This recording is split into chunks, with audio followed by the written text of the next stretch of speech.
بسم اللہ الرحمن الرحیم بسم اللہ الرحمن الرحیم بسم اللہ الرحمن الرحیم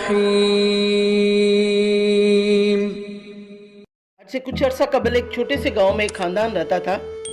خط غربت کی لکیر سے نیچے رہنے والے اس خاندان میں 4 افراد تھے: والد، والدہ، بیٹا اور بیٹی۔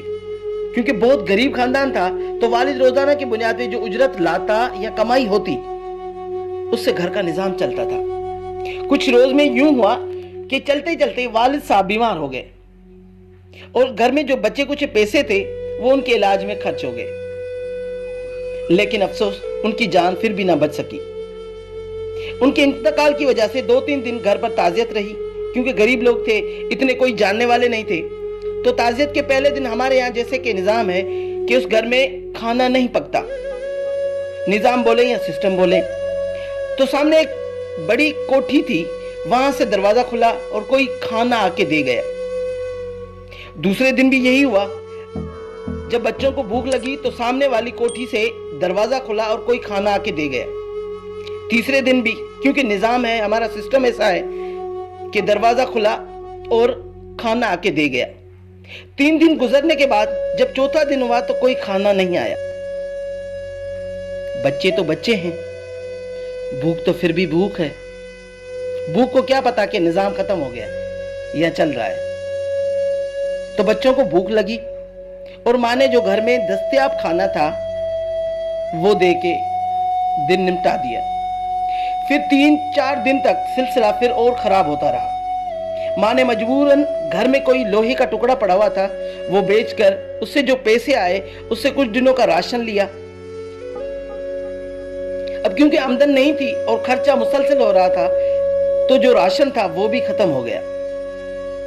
تو والدہ نے ایک دن آپ کو ایک چادر میں لپیٹ کر بچوں سمیت سامنے گھر کے محلے کے کونے پر دکان پر چلی گئی، اور کافی دیر کھڑے ہونے کے بعد جب دکاندار نے اس سے پوچھا کیا چاہیے تو انہوں نے اپنی سچویشن بتائی اور کہا کہ بھائی مجھے کچھ ادھار پیسے چاہیے، میں بیوہ ہوں، میرا شوہر کا ابھی انتقال ہوا ہے اور میرے بچے یتیم ہیں، ان کے لیے ان کے پاس کمانے والا کوئی فی الحال ذریعہ نہیں۔ اگر آپ مجھے کچھ دنوں کے لیے ادھار دے دیں تو جیسے ہی مجھے کہیں کام مل جاتا ہے تو میں آپ کو پیسے لوٹا دوں گی۔ دکاندار نے دیکھا اور سوچا بیوہ عورت ہے، بچے ہیں، کہاں سے مجھے پیسے لوٹائے گی؟ تو اس نے ان کو ڈانٹ ڈمٹ کر واپس بھیج دیا۔ اس آنے جانے میں جو چھوٹا بچہ تھا بھوک کی وجہ سے اور گرمی کی وجہ سے بیمار ہو گیا۔ سچویشن یہ ہے کہ گھر میں بیٹا ماں کی گود میں پڑا ہوا ہے، چھوٹی بہن اس کے پاؤں دبا رہی ہے، ماں اس کے سر پر پٹیاں رکھ رہی ہے اور درد کی شدت سے وہ رو رہا ہے۔ بہن جو ہے اس کے پاؤں دبا رہی ہے۔ تھوڑی دیر بعد بہن آتی ہے اور ماں کے کان میں کوئی بات کہتی ہے۔ ماں کو پہلے غصہ آتا ہے اور سوچتی ہے بیٹی کو تھپڑ مارنا چاہیے۔ پھر ماں تھوڑی دیر رک جاتی ہے اور پھر سوچتی ہے کہ اپنے آپ کو تھپڑ ماروں یا اپنی قسمت کو تھپڑ ماروں۔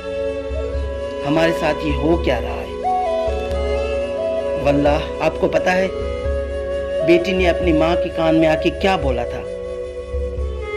بیٹی نے کہا تھا کہ ماں بھائی کب مرے گا؟ اللہ اکبر! کیونکہ بھائی مرے گا تو آپ کا سسٹم، آپ کا رواج اور نظام اس کو 3 دن تک کھانا دے گا۔ تو خدا را لوگوں کے مرنے کا انتظار نہ کریں۔ جس طرح آپ ابھی مدد کر رہے ہیں، ایسی آفت کے بعد بھی لوگوں کی مدد کرتے رہیں، ضرورت مندوں تک پہنچیں۔ اگر اللہ نے آپ کو بہت دیا ہے تو اس کے لوگوں تک، اس کے بندوں تک پہنچانا آپ کی ذمہ داری ہے۔ اپنا بہت خیال رکھیے گا۔ امید ہے آپ کو ویڈیو پسند آئی ہوگی۔ مہربانی کر کے اس ویڈیو کو لائک کریں، شیئر کریں اور اپنے احباب تک پہنچائیں۔ بہت شکریہ۔ گھر پر رہیں، مثبت رہیں، محفوظ رہیں۔